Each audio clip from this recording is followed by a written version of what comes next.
hapon po sa lahat guys.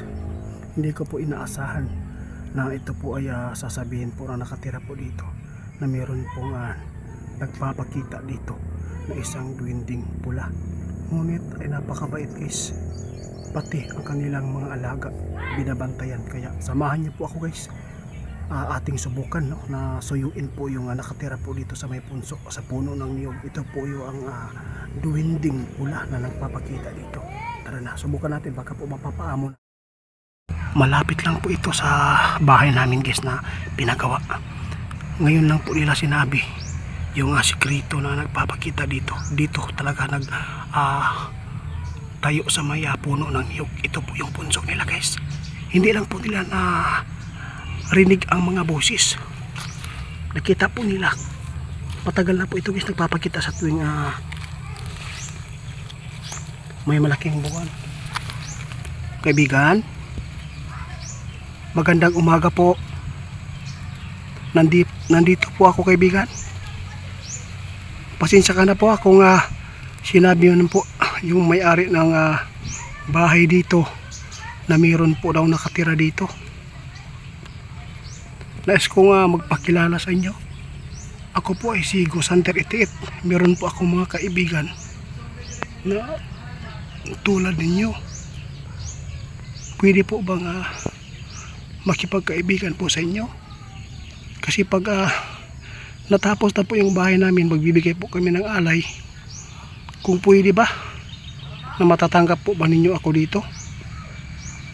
Kaibigan, gusto ko makipag-usap po sa inyo. Pwede po ba kayong magpaparamdam sa akin?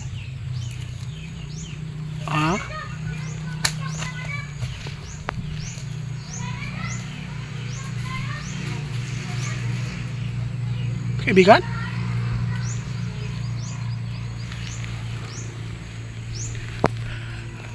Galit po ba kayo or gusto po ninyo akong maging friend po?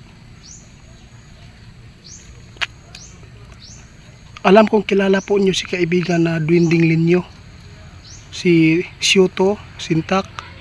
Alam kong kilala po niyo yan. Sila po yung mga tauhan po ng inyong hari.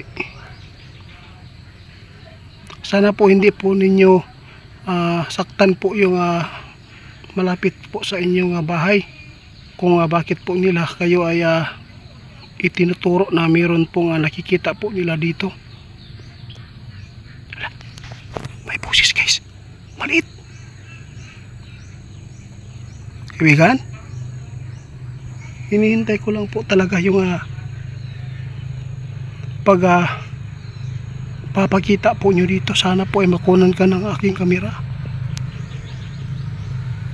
Napakalaki na po ang inyong punso.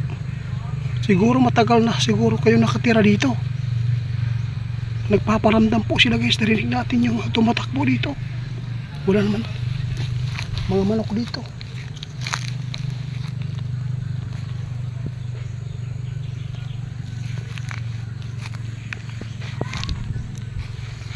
Ito po yung punso nila guys. Sobrang laki na.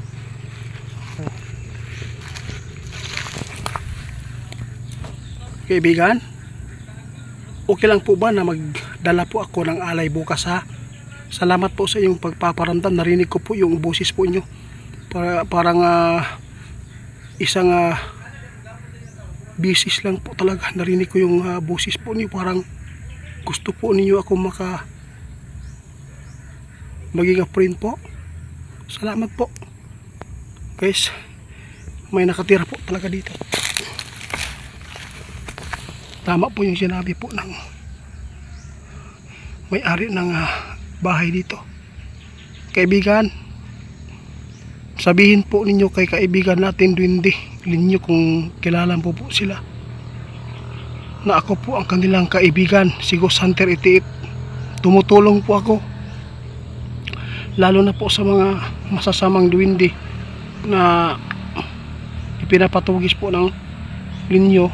Ginawa ko po kahit buhay po nakataya.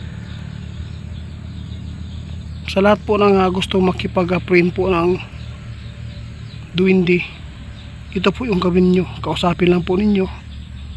Huwag po ninyong sirain yung mga punso kung mayroon mga tao nagsasabi na may nakatira.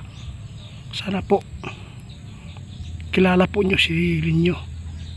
Kung kilala po nyo yan, uutusan ko po sila na bisitahin kayo dito, Duwinding Pula. Sana po ay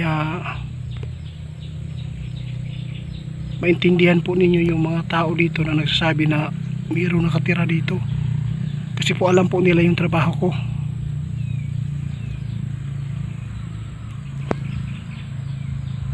Ito po ang tirahan po ng duwindi guys, ganito.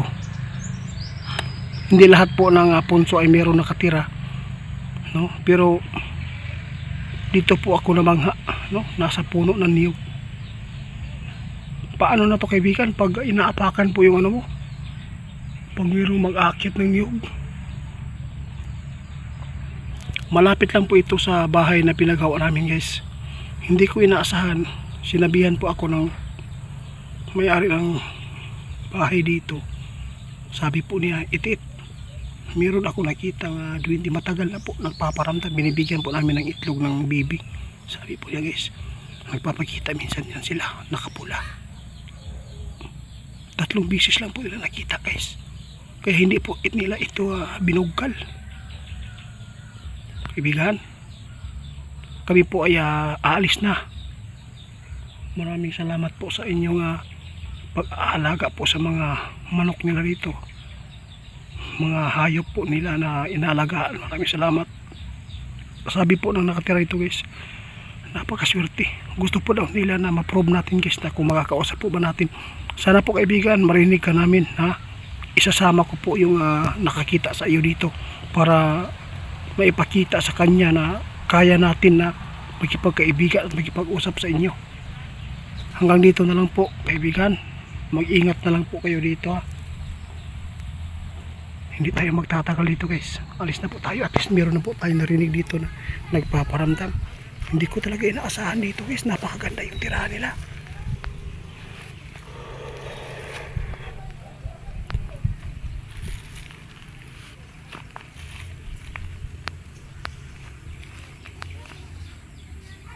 Isang bisis lang guys, ha?